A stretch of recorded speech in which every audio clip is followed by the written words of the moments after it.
Get out of here, bears. Don't need to be in here.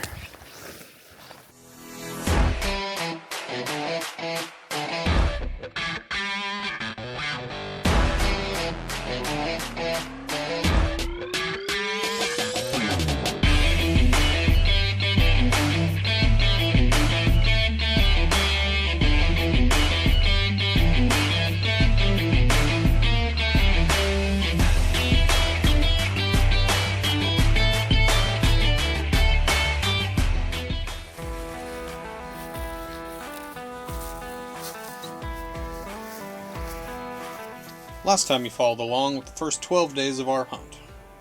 We saw quite a few smaller bulls, some unique bulls, bears, and my Uncle Casey's 64-inch bull. Casey unfortunately had to return to civilization, so now it's just me and my dad looking for a big boar and dreaming of another monster bull. Best day ever. My dad and I have 12 more days, so almost 2 full weeks for us. Uncle's got to get back home,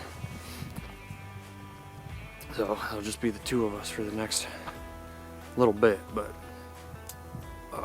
it's cold. It is not warm out at all, but that's a good thing for moose hunting. Keep the bulls running around. Go back over pretty much where we were 2 days ago.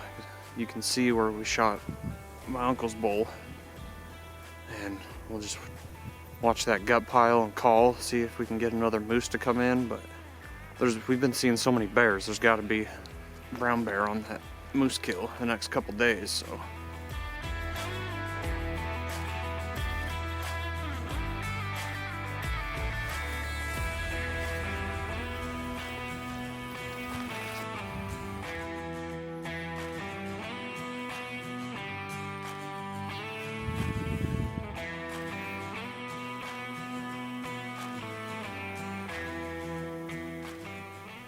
Over the course of the next few hours, my father and I had an interesting conversation. He asked how I was judging the antler spread so accurately of these moose. I got a really good look at them. Just over 40 inches. I knew my uncle's bull was over 60 inches in a matter of a few seconds. Now, if you're like me, you've probably consumed the majority of moose hunting content on YouTube. And in a lot of those videos, you see the same thing. Guy behind the rifle asking if a bull is legal or not. A few guys mention using an MOA cheat sheet, but no one ever explains how to use MOA to actually calculate the width. I know, no one wants to do math, and I'm by no means a math magician, but if I can do it, so can you. What is an MOA? Excuse me while I dust off my marine pith. An MOA, or a minute of angle, is an angular measurement where 1 MOA equals 1/60th of a degree. We all know that there are 360 degrees in a circle, but each of those degrees contains 60 minutes of arc, totaling 21,600 minutes of angle in a complete circle. Let's just visualize our shooter in the center and the target on the edge of our circle here. Our distance from the shooter to the target is simply the radius of our circle. For any given distance or radius, 1 minute is equal to 2 times pi times our radius divided by 21,600. If our range is 100 yards, this is also equal to 3,600 inches. We use 3,600 inches for our radius. This now looks like 2 times pi times 3,600 divided by 21,600, which equals 1.0472 inches, or 1.047 rounded. In most cases, rounding to 1 inch is fine. But 1 MOA at 100 yards equals 1.047 inches, not exactly 1 inch. Using this number, we can obtain a more accurate figure. Now, you can forget the majority of the number salad I just presented You just need to know that that's what 1 MOA equals at 100 yards. How does this relate to judging moose? There are many ways to gain rough estimates. Are the main beams angled up, or straight out, or bowed down? Are the tines pointed forward, or are they pointed out? The distance between the eyes or pedicle to pedicle is normally 8 to 10 inches. You can then use this to help visualize 20 more inches to each side. But all these methods take years of practice and still hold many variables. The simple equation we need is distance divided by 100 multiplied by 1.047. This gives us what an MOA equals at that said distance. Now, simply multiply this number by our measured MOA, and we get our antler spread. Now, let's use MOA. I carry a cheat sheet for quick use, but the main problem is animals are rarely at these exact distances. For example, this moose is at 225 yards. Using my cheat sheet, I know this bull should measure between 23.8 and 19.1 MOA, so roughly 21 MOA. If he's less than 19, we already know he's not making 50, but let's figure out just how wide he really is. The most difficult problem with using this method is simply measuring the MOA, getting your rifle or spotting scope on target, and getting the bull to look directly at you. Any angle will skew your calculations. As stated before, this bull is 225 yards away. We're going to divide this by 100 and multiply it by our 1.047, and we get 2.3558. Now, multiply this by our measured MOA, which in this case I measured 17 MOA, which gives us just over 40 inches wide. I normally always round my MOA measurement down just to be on the safe side. So if I thought it was 17.25 MOA, I would just use 17 instead. Let's try it on a bigger bull, but at a further distance.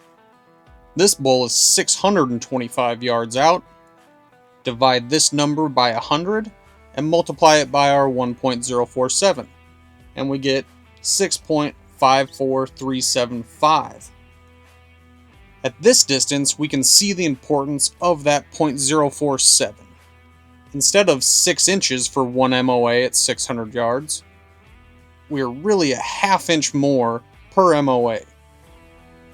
Now again, multiply by our measured MOA, which I thought was 9.5, so I used 9.25 instead, and got 60.5 inches wide.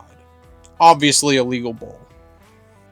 I didn't need to do any of this to tell this particular bull was legal, but if you're chasing a bruiser of a certain size or a bull that's right around 50 inches, this is a great method that can help. In actuality, this bull measured just over 64 inches. Bulls often have 1 or 2 tines that flare out just to give extra width that you just can't see at distance with your optics. This is just another method to use if given the time. Always use as many methods as time allows, and if there's still any doubt, just let the bull walk. After a few hours talking numbers and reminiscing about dry farming in northern Utah, my dad spotted some movement.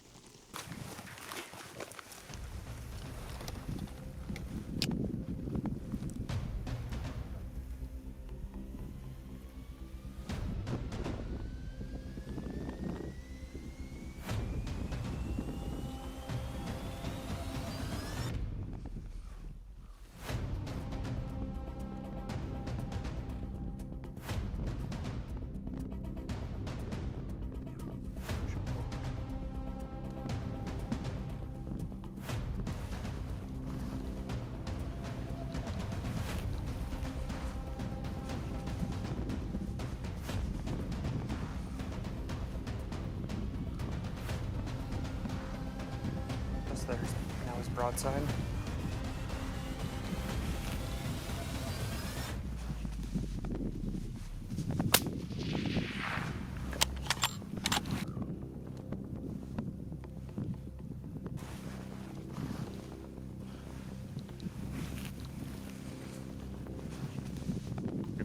ears. I think he's going down.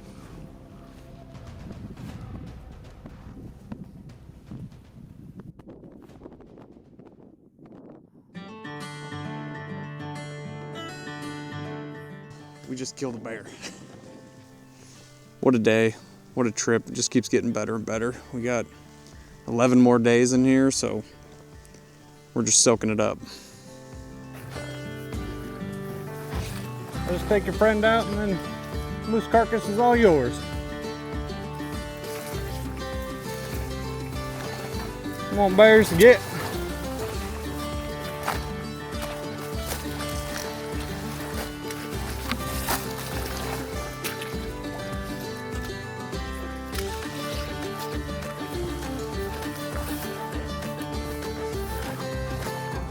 Holy crap.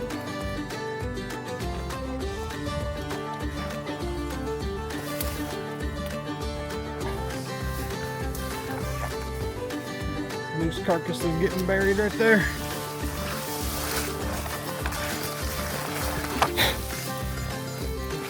This one's all piled up too. Rib cage. Burying it.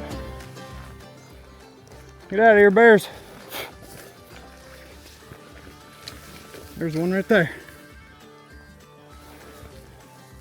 Piled up right in the clearing. Yep. It tore up this whole thing and buried that carcass. There he is right there. Didn't go very far at all.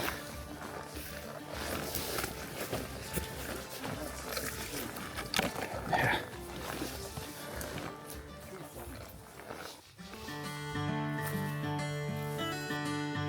It's a nice bear.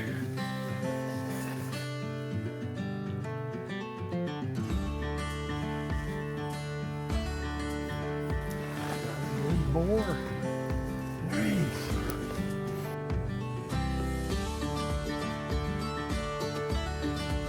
My turn to brush his teeth.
Big bear.